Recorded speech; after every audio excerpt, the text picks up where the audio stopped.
പിതാവിൻ്റെയും പുത്രൻ്റെയും പരിശുദ്ധാത്മാവിൻ്റെയും നാമത്തിൽ ആമേൻ. ഈശോ മിശിഹായിക്ക് സ്തുതിയായിരിക്കട്ടെ. യേശുവിൽ സ്നേഹം നിറഞ്ഞ സഹോദരങ്ങളെ എല്ലാവരെയും ദൈവവചന ധ്യാനത്തിലേക്ക് നമ്മുടെ കർത്താവായ യേശുവിൻ്റെ നാമത്തിൽ സ്വാഗതം ചെയ്യുന്നു. നമ്മുടെ കർത്താവ് ഈശോ മിശിഹ എല്ലാവരെയും സ്വർഗം തുറന്ന് അനുഗ്രഹിക്കട്ടെ എന്ന് പ്രാർത്ഥിക്കുന്നു. പ്രിയ സഹോദരങ്ങളെ, നമുക്ക് കർത്താവിൻ്റെ തിരുവചനം നമുക്ക് ധ്യാനിക്കാം. പുറപ്പാടിൻ്റെ പുസ്തകം 20-ാം അധ്യായത്തിൻ്റെ 16-ാമത്തെ തിരുവചനത്തിൽ ഇപ്രകാരം പറയുന്നു: അയൽക്കാരനെതിരായി വ്യാജ സാക്ഷ്യം നൽകരുത്. ദൈവത്തിൻ്റെ പരിശുദ്ധാത്മാവ് വളരെ വ്യക്തമായിട്ട് പുറപ്പാടിൻ്റെ പുസ്തകത്തിലൂടെ നമ്മളെ ഓർമ്മിപ്പിക്കുകയാണ്. അയൽക്കാരനെതിരായി വ്യാജ സാക്ഷ്യം നൽകരുത്. ഇന്ന് പലപ്പോഴും അയൽക്കാർക്കെതിരെ വ്യാജ സാക്ഷ്യം പറയുന്ന വ്യക്തികളായി ഇന്ന് അനേകം വ്യക്തികൾ മാറ്റപ്പെട്ടുകൊണ്ടിരിക്കുന്നു. അയൽവാസികളോട് യാതൊരു ബന്ധം പോലും പുലർത്താതുകൊണ്ട് അയൽവാസികളെ അല്ലെങ്കിൽ അയൽക്കാരൻ്റെ ഉയർച്ചയിൽ അസൂയ പൂണ്ടുകൊണ്ട് അവരെ ഏത് വിധത്തിലാണ് ഇല്ലായ്മ ചെയ്യേണ്ടത് എന്ന് ആഗ്രഹിക്കുന്ന വ്യക്തികളും നമ്മുടെ സമൂഹത്തിൽ ധാരാളമുണ്ട്. ഒരു ക്രിസ്ത്യാനി എന്ന നിലയിൽ ഒരു ക്രിസ്ത്യാനിയെ സംബന്ധിച്ചിടത്തോളം ഇന്ന് പലപ്പോഴും പേരുകൊണ്ട് മാത്രമാണ് ക്രിസ്ത്യാനി. ഏതോ ഒരു കാലഘട്ടത്തിൽ മാതാപിതാക്കൾ കൊണ്ടുപോയി മാമോദിസ മുക്കി അവനൊരു വിശുദ്ധൻ്റെയോ വിശുദ്ധയുടെ പേരിട്ടു എന്നല്ലാതെ ആ വിശുദ്ധൻ്റെ സ്വഭാവമോ വിശ്വാസമോ ജീവിത അവസ്ഥകളോ ഈ പേരുള്ള ഒരു വ്യക്തികൾക്കും ഇല്ല എന്നത് വലിയ സത്യമാണ്. ഒരുപക്ഷെ സ്വർഗത്തിലിരുന്ന് ഈ വിശുദ്ധന്മാരൊക്കെ ദുഃഖിക്കുന്നുണ്ടാകാം. എൻ്റെ പേരുകാരൻ, ഞാൻ എൻ്റെ കർത്താവിന് വേണ്ടി ജീവിച്ചു, കർത്താവിന് വേണ്ടി മരിച്ചു, എൻ്റെ പേരും സ്വീകരിച്ചുകൊണ്ട് സമൂഹത്തിൽ എൻ്റെ ദൈവത്തിനു വേണ്ടി മരിച്ച എന്നെപ്പോലെയുള്ള മറ്റ് വിശുദ്ധരെ പോലും ഈ പേരുകാരൻ അവഹേളിച്ചുകൊണ്ടിരിക്കുകയാണല്ലോ എന്നോർത്ത് പ്രിയ സഹോദരങ്ങളെ, പലപ്പോഴും കർത്താവ് പോലും വിഷമിക്കുന്നുണ്ടാകാം. അതുപോലെ തന്നെ വിശുദ്ധരും വിഷമിക്കുന്നുണ്ടാകാം. വിശുദ്ധരുടെ എല്ലാം കൂട്ടായ്മയാണല്ലോ സഭ. ഈ ബോധ്യം പോലുമില്ലാത്ത സഭാവിശ്വാസികളാണ് ഇന്ന് നമ്മുടെ സമൂഹത്തിലുള്ളത്.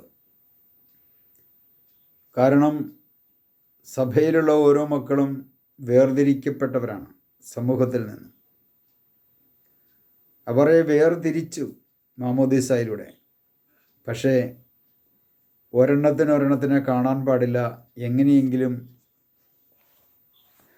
അടുത്തയാളെ ഇല്ലായ്മ ചെയ്യണമെന്ന് ചിന്തിക്കുന്നവരാണ് പലപ്പോഴും കൂടുതൽ.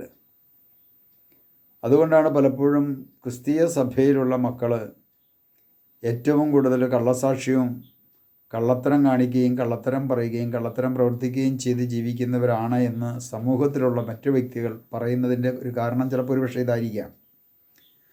പ്രിയ സഹോദരങ്ങളെ, നാം ഓരോരുത്തരും ഒന്ന് ചിന്തിക്കണമേ. ഇവിടുത്തെ വചനം പറയുകയാണ്, അയൽക്കാരനെതിരായി വ്യാജസാക്ഷ്യം നൽകരുത്.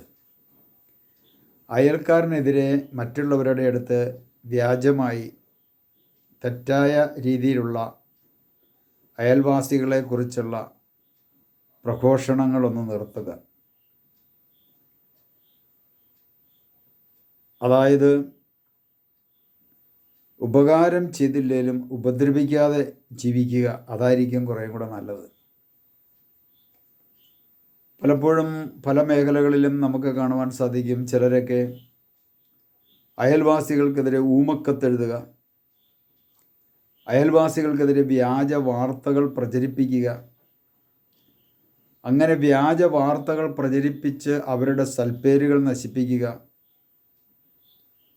ഇങ്ങനെയൊക്കെ വ്യാജ വാർത്ത പ്രചരിപ്പിച്ച എന്നെ സംബന്ധിച്ചിടത്തോളം ഞാനിതിന് പരിഹാരം ചെയ്തിട്ടുണ്ടോ?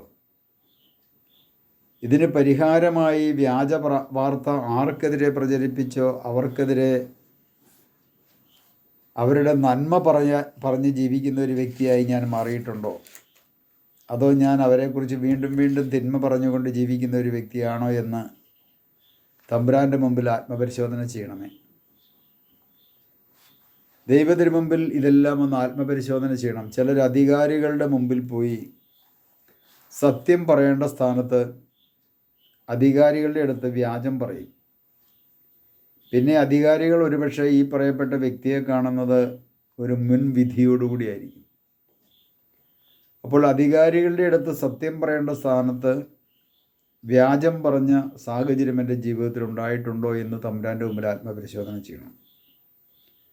പ്രാർത്ഥിക്കാനോ വിശുദ്ധ കുർബാനയ്ക്കോ ഏറ്റവും പോയി മുമ്പിൽ പോയി കൈയും കൊട്ടി പിടിച്ച് നിൽക്കുന്നതോടൊപ്പം തന്നെ ഇതൊന്ന് ചിന്തിക്കുന്നത് നല്ലതാണ്.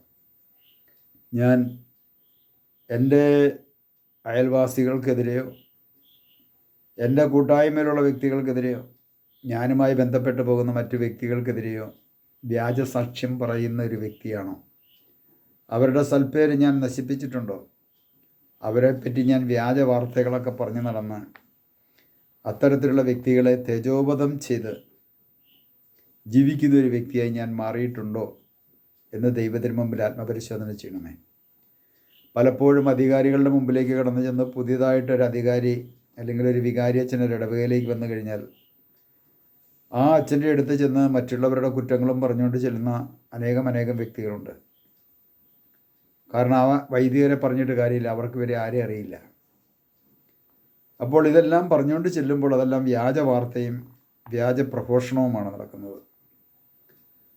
കാര്യം സത്യമാണെങ്കിലും അതറിയാൻ അവകാശമില്ലാത്തവരോട് പറഞ്ഞത് മൂലം പല കുഴപ്പങ്ങൾക്കും അത് കാരണമായി മാറും.